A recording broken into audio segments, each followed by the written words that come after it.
Hello everyone, welcome or welcome back to my channel. My name is Katie. I am the Introverted Reader.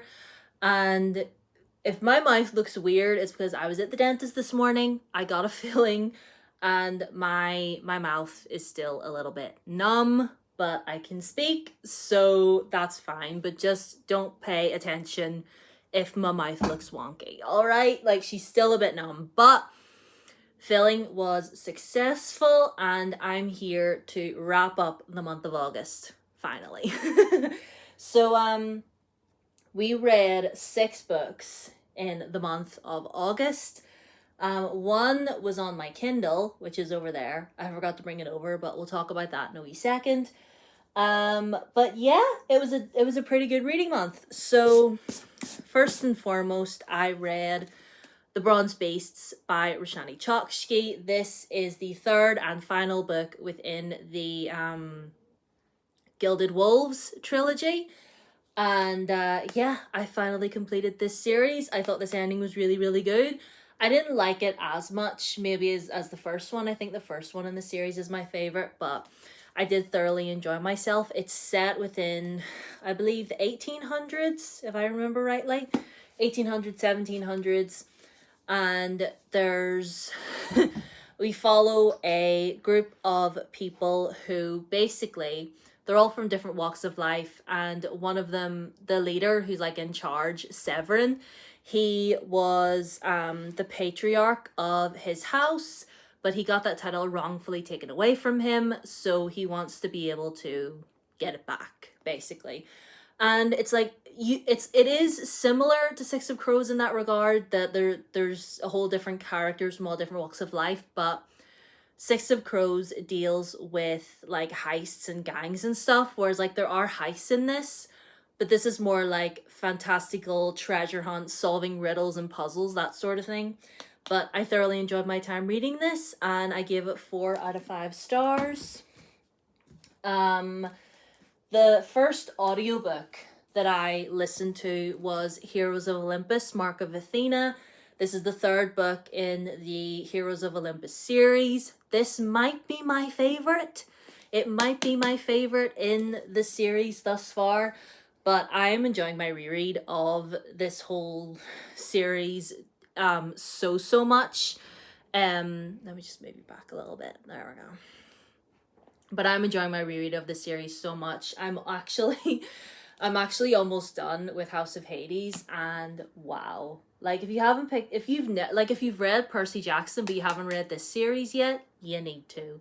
It's amazing. 5 stars. And still to this day, the cliffhanger at the end of this had me all like emotion. Right, so the book that I read on my Kindle was Ashes and the Star-Crossed King by Cressida Broadbent. It's the sequel to, I think it was called Serpent and the Wings of Night, which is basically a vampire fantasy romance story. And I actually ended up giving this 5 stars because I just had such a great time reading this book. It was so much fun. And unlike a lot of fantasy romance that I have read as of lately, it actually had a good, decent plot. It wasn't just all about the romance. Like, I was actually rooting for these people. I was actually like towards the end, I was honestly like almost on the edge of my seat. But like, if you haven't read this duology yet, I highly recommend it. Basically, our main character is a human who was rescued by the Vampire King as a child. And she is basically the only human living amongst all these vampires. And that's not a very good place for her to be. Like, she basically is a walking meal, and all the vampires know that. But obviously, because she's like the Vampire King's adopted daughter, nobody touches her. And she ends up volunteering for this like competition. It's like all the different vampire houses come together and they compete to see who's like the strongest. And whoever wins gets to like take over and be like the next big house in charge. So it's a whole lot of fun, and the romance is really, really steamy. Like, there's banter and everything between our couple. It's just beautiful. Highly recommend that series. So, moving right along, I read Skander and the Unicorn Thief by A.F. Stedman. This was the Introverted Reader book club pick for the month of August, so I have a full review of this on my channel if you want to go and get my full feelings, thoughts, and opinions on this book. I'm going to be reading the sequel, hopefully very soon, in September. But this was a whole ton of fun. I really enjoyed myself, and I give it 4 stars. But go watch my review. Okay, so we sadly had a DNF this month. I didn't plan on DNF in this book. I was actually almost done with it.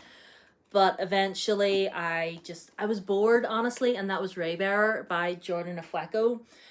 This has been on my shelf for a good while now.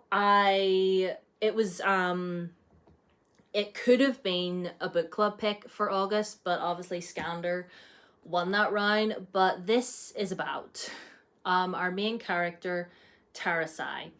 And she was raised by this woman who, she is her mother, but she doesn't call her mother, she just calls her the lady. And she's like raised in seclusion, and basically her mom wants to raise her to when she gets to a certain age so that she can go and to the capital of the global empire of Aratsar to be a part of the prince's council. And yeah, I literally had to read the back of this book, but like there was so much of this I just didn't understand.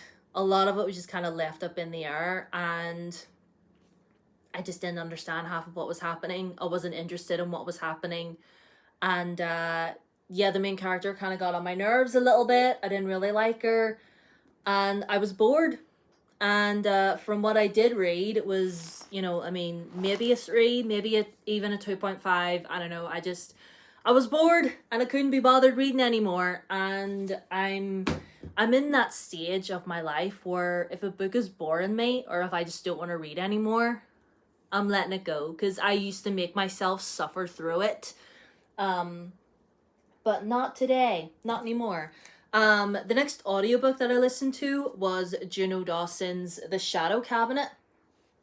And this is the sequel to Her Majesty's Royal Coven, which is basically a story about a secret government organization called Her Majesty's Royal Coven, where it's basically a coven of witches who basically protect the human world from like demonic stuff. And it's secret. No humans know about it. I mean, obviously the government knows about it, but yeah, it's all very secret. And that's really all I'll tell you about it. There's a lot more to it than that, but that's all I knew about this series before I went into it, and I highly, highly recommend you do the same. Like, if you want to feel empowered as a woman, if you want to feel like just like badass and, you know, just yes, girl power all the way, then read this series, especially this one. This one really delves into the like girl power, women's rights and all that. So we love that. And another one that I nearly forgot to mention because I don't have a physical copy of it, another audiobook that I listened to was Crimson Rain by Amelia Wen Chow. It's the 3rd book in the Blood Heir series. And guys, I can't talk about the series enough because it is phenomenal. Honestly, if you haven't read Blood Heir by Amelia Wen Chow, get up off your ass and read it, because it's a trilogy that I don't think anybody on here talks about. So maybe they did and I'm just late to the party, but read Blood Heir, read the whole series. Crimson Rain was amazing. Edge of your seat. I very nearly cried at the end of it. That is how much this book got me. But like, read Blood Heir. Seriously, you will not regret it. Anyway, the very last book that I want to talk about, Star Wars From a Certain Point of View. I finally finished reading this story collection. Now, I will be honest, there was a lot of them that I just skimmed over because I would maybe read like 1 or 2 pages and be all like, this is boring, and just skip on to the next one, because it's a story collection written by a whole bunch of different authors.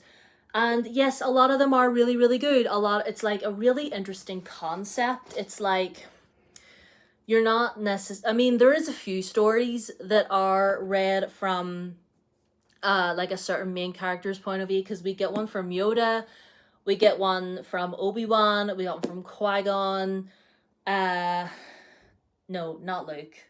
Yeah, just those 3, if I can remember it off the top of my head. But like Luke, Leia, Han Solo, Anakin Skywalker or like any of the other main characters. We don't get a story from them, but the whole point is to like see the things that were unfolding that we all know that the main characters are doing from another person's perspective. And I find it really interesting because there was a lot of stories in here actually that were from the point of view of like Imperial officers. And what is this camera doing? Stay there.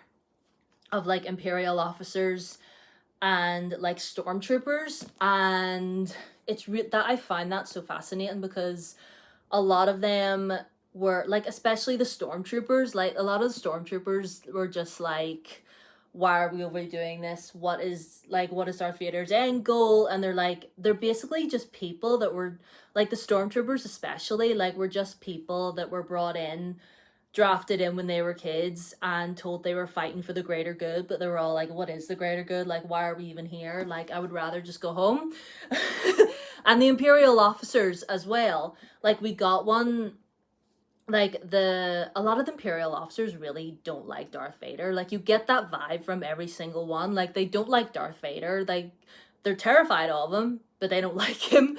And yeah, it was super fun. There is one I want to talk about.